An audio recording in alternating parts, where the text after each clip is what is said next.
ఎందుకని మొత్తం అన్ని రకాల మతాలు క్రైస్తవ ఈ భక్తిని లేకపోతే మన సిద్ధాంతాన్ని మనం ఏదైతే నమ్ముతున్నామో దాన్ని కార్నర్ చేయడానికి ఎందుకు చూస్తున్నారంటారు? ఎందుకు ఎప్పుడు క్రైస్తవుల పైన ఇలాంటి జరుగుతూ ఉంది?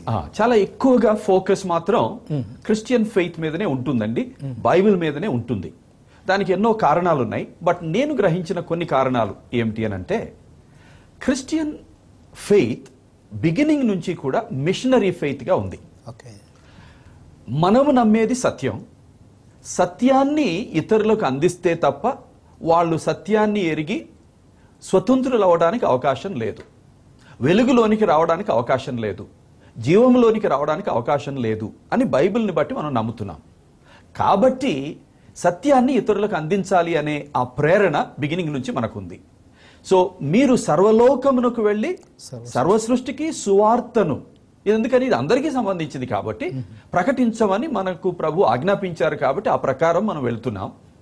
అది కొంతమందికి ఇష్టం లేక, మా మతాలు మాకు ఉన్నాయి కదా, వాళ్ళు చెప్పేదే సత్యం అని ఎందుకు అంటున్నారు అని కోపంతో, లేకపోతే ఒక రకమైన పౌరుషంతో మాది కూడా సత్యమే మీదే కాదు అని చెప్పడానికి ప్రయత్నం చేస్తారు, లేకపోతే సత్యం అని చెప్పొద్దు అని ఆపడానికి ప్రయత్నం చేస్తారు.